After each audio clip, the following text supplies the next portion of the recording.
Bah non, t'es une fille, non, on joue pas avec les filles. Donc c'est vraiment à partir de là que je me suis dit, bah, moi j'ai pas envie de jouer avec les poupées en fait. J'ai juste mis des polos, des joggings, et j'ai inventé des petites anecdotes. Enfin voilà, je dis, ouais, je m'appelle Mathieu, ouais, j'ai des meufs, une nana, et ça passait crème en fait. Je m'appelle Période et j'ai 22 ans. Je suis là pour raconter une histoire que j'ai vécue quand j'étais petite. J'étais dans la cité de mes grands-parents à Aubervilliers et on s'ennuyait à Aubervilliers, beaucoup. Et le problème, c'est que bah, y avait le camp des garçons qui faisait plein de trucs stylés, monter sur les arbres, casser des voitures.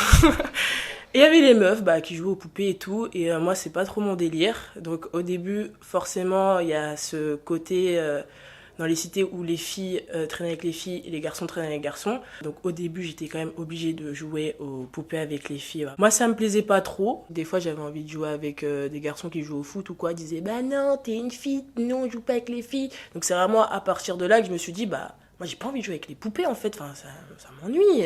J'ai envie de jouer au foot, j'ai envie de jouer à la balle aux prisonniers, j'ai envie de casser des voitures, j'ai envie de monter dans les arbres, j'ai envie de faire la chasse à l'homme. Et donc du coup à un moment bah j'ai eu une drôle d'idée qui traversait déjà mon esprit parce que depuis que je suis petite j'avais beaucoup fait de dysphorie, je voulais être un garçon, etc. Je me suis dit bah en fait si pour jouer avec eux faut que je sois un garçon, bah je vais me grimer, je vais être un garçon. Donc du coup j'ai tout fait, je m'habillais comme eux. Je suis un peu androgyne et surtout quand j'étais petite, bah on voyait pas vraiment de différence si j'étais un garçon ou une fille. J'avais déjà en fait cette voix-là et bah à 8 ans les garçons ils ont grave la voix beaucoup plus on va dire féminine que les filles quoi. Donc c'était assez simple et en plus j'avais enfin même maintenant j'ai cette carrure très carrée, très grande, très musclée que j'avais déjà à l'époque et donc du coup bah j'ai juste mis des polos, des joggings et j'ai dit voilà, je m'appelle Mathieu et j'avais une voix déjà assez grave à l'époque. À l'époque, je traînais que avec une seule fille, donc j'ai mis un peu dans la confidence. Je lui ai dit, voilà, je vais mettre un garçon, etc. Enfin, faudra que tu joues le jeu, je m'appelle Mathieu et tout. Vraiment, je me grimais à la perfection. J'ai inventé des petites anecdotes. Enfin, voilà, je dis, ouais, je m'appelle Mathieu. Ouais, j'ai des meufs, une nana, et ça passait crème, en fait. Tout simplement. J'ai pas vraiment fait un gros taf dessus, quoi. Et ils ont vu que du feu, en fait. Et du coup, bah, j'ai traîné avec eux pendant 3 ans. Dans cette bande, il y avait un mec et je me suis grave liée d'amitié avec lui. C'était mon meilleur ami. On se voyait tous les week-ends, je traînais beaucoup avec lui, etc. C'était mon confident, il se confiait à moi. En plus, je donnais plein de conseils sur les filles et tout. Parce que moi, j'étais la personne hyper calée. Dans ma tête, j'avais dit que j'allais coucher avec toutes les filles. Yana. Et en plus, il y avait une fille de la cité qui m'aimait bien. Quand j'ai commencé à faire ça, j'avais 8 ans, jusqu'à mes 11 ans, je dirais. Jusqu'à qui me crame, entre guillemets. Il y a des petits quartiers dans la cité et bref, il y avait une fille qui me plaisait et tout à l'époque et il y avait un genre de gars, je devais la pécho et tout, donc je l'ai fait. Et il y avait ma grand-mère du coup qui est venue me chercher pour manger. Elle criait en m'appelant par mon vrai prénom du coup et donc du coup je me suis cachée mais elle m'a trouvée et du coup il y a tous mes amis qui sont venus et qui ont dit mais pourquoi vous l'appelez par ce prénom c'est Mathieu son prénom. Il disait, mais quoi? Mais qu'est-ce que vous vous racontez? Mais c'est n'importe quoi, mais c'est n'importe quoi. Du coup, elle a tout balance. Et bah du coup, après, c'était compliqué, quoi. Ma grand-mère, elle a un peu fermé les yeux parce que voilà, c'est très croyant et tout. Mon grand-père, lui, il rigolait. Voilà, il disait, ouais, c'est des trucs de son âge.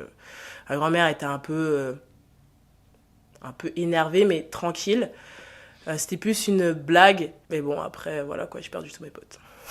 Pendant une semaine, il n'y avait rien, parce que moi, j'étais chez ma grand-mère tous les week-ends, sinon je vivais à Paris. Et en fait, bah, tous les week-ends, il venait sonner, il disait ah ouais, Mathieu, nan, nan. Il faisait des petites blagues à l'interphone, et toutes les secondes, il sonnait chez moi, enfin, c'était un peu chiant. Je pense qu'ils m'ont fait la misère parce qu'ils supportaient pas qu'une fille puisse faire la même chose qu'eux, et jouer au foot, faire la balle aux prisonniers, faire ce genre de trucs. Je pense que c'est une question d'ego, et je pense aussi qu'ils m'ont fait la misère parce que je leur ai menti pendant longtemps. En plus, c'est pas comme si ça a duré un jour, 6 mois, ça a vraiment duré 3 ans.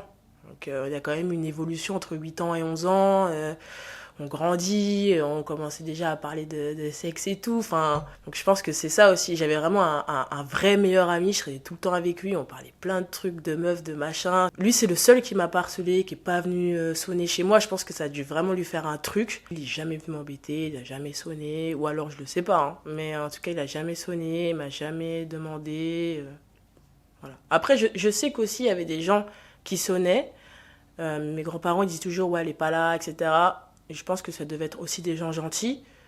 Mais en tout cas, lui, j'ai jamais vu. Enfin, on n'a jamais reparlé. Je sais que je crois que j'ai déjà recroisé, bah, du coup, quand je passais, retourner chez mes grands-parents, mais pas un mot, pas rien. Et du coup, bah, de mes 11 ans à mes genre 14 ans, j'y allais presque plus chez mes grands-parents, ou alors vraiment j'y allais encore grimer du coup. J'avais pas envie d'y aller, du coup je restais plus chez ma mère, j'allais chez mon autre grand-mère, vraiment j'ai plus du tout envie d'y aller. Et en plus, bah, aussi le corps à 11 ans, 12 ans, 14 ans, il commence à changer, donc j'avais pas trop envie qu'il me voit comme ça, donc je suis pas... Non, j'avais pas honte, mais ouais, j'avais pas envie qu'il voit que du coup j'étais vraiment une meuf et tout, donc voilà quoi. Mais après, avec le temps, je fais beaucoup, enfin, je fais pas de dysphorie de genre, j'ai accepté, je suis dans le corps d'une femme et je kiffe ça. D'ailleurs, j'ai vraiment pas envie de faire une transition ou quoi. Juste, j'essaye de garder cet aspect un peu non-binaire dans mes sons, dans ma voix et dans ma façon de m'habiller. En fait, c'est moi-même depuis que je suis petite. Maintenant, j'ai des amis qui sont un peu ouverts d'esprit, donc enfin, j'ai des amis comme moi, donc c'est pas un problème. Mais avant, que c'est vrai que bah, y a eu personne qui faisait ça, c'était bizarre. Tes potes aujourd'hui, ils savent que t'as fait ça avant? Ouais, bien sûr. Oui, je leur dis, c'est super rigolo. Et en plus, en quelque sorte, j'ai fait une sorte d'expérience sociale en étant jeune, quoi. En fait, les gens, ils t'aiment pas pour ta personnalité ou quoi, ils t'aiment pour ce que tu dégages, et ils t'aiment pour ton sexe ou des trucs comme ça. Et je trouve ça ridicule. Et maintenant, j'en rigole. C'est super rigolo, quoi. Si c'était à refaire, je l'aurais fait parce que, comme je dis, c'est une expérience sociale et je trouve ça super rigolo. Enfin, avec du recul, c'est rigolo.